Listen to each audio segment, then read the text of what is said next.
Social media influencer ಮತ್ತು curly tiles channel ಸಂಸ್ಥಾಪಕಿ ಹೊಸ ವಿವಾದಕ್ಕೆ ಗುರಿಯಾಗಿದ್ದಾರೆ.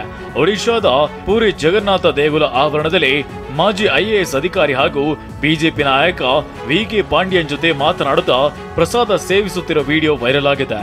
ಗೋಮಾಂಸ ಸೇವನೆ ವಿಚಾರ ಮಾಡುವುದರಲ್ಲಿ ಹೆಸರುವಾಸಿಯಾದ ಈಕೆಯನ್ನ ಪವಿತ್ರ ದೇವಸ್ಥಾನಕ್ಕೆ ಬಿಟ್ಟಿದ್ದು ಖಂಡನೀಯ ಅಂತ ಬಿಜೆಪಿ ಕಿಡಿಕಾರಿದೆ.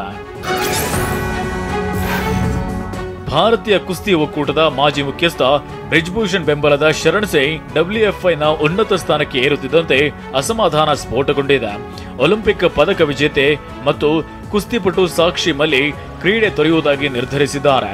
ಸುದ್ದಿಗೋಷ್ಠಿಯಲ್ಲಿ ಕಣ್ಣೀರು ಹಾಕಿದ್ದಾರೆ. ಈ ಹಿಂದೆ ಬ್ರಿಜ್ಭೂಷಣ್ ವಿರುದ್ಧ ಲೈಂಗಿಕ ಕಿರುಕುಳ ಆರೋಪ ಮಾಡಿದ ಸಾಕ್ಷಿ ಮಲ್ಲಿಕ್ ಭಾರಿ ಪ್ರತಿಭಟನೆ ನಡೆಸಿದ್ರು. ಮಹಿಳೆಯೊಬ್ಬರು ತನ್ನ ಅಸ್ವಸ್ಥ ಸಹೋದರನ ಜೀವ ಉಳಿಸಲು ಕಿಡ್ನಿ ದಾನ ಮಾಡಿದ್ದಕ್ಕೆ ಆಕೆಯ ಪತಿ ವಾಟ್ಸ್ಆಪ್ ಮೂಲಕ ತ್ರಿವಳಿ ತಲಾಕ್ ನೀಡಿದ್ದಾನೆ. ಉತ್ತರ ಪ್ರದೇಶದ ಗೊಂಡಾದಲ್ಲಿ ಈ ಘಟನೆ ನಡೆದಿದೆ. ಸಂತ್ರಸ್ತ ಮಹಿಳೆ ತರನ್ನೂಂ ಪತಿ ಸೌದಿ ಅರೇಬಿಯಾದಲ್ಲಿ ಕೆಲಸ ಮಾಡುತ್ತಿದ್ದು, ಆತನ ಹೆಂಡತಿ ತನ್ನ ಸಹೋದರನಿಗೆ ಕಿಡ್ನಿ ದಾನ ಮಾಡಿದ್ಲು. ಈ ಸಂಗತಿ ತಿಳಿದು ಪತಿ ವಾಟ್ಸ್ಆಪ್ ಮೂಲಕ ತ್ರಿವಳಿ ತಲಾಕ್ ನೀಡಿದ್ದಾನೆ.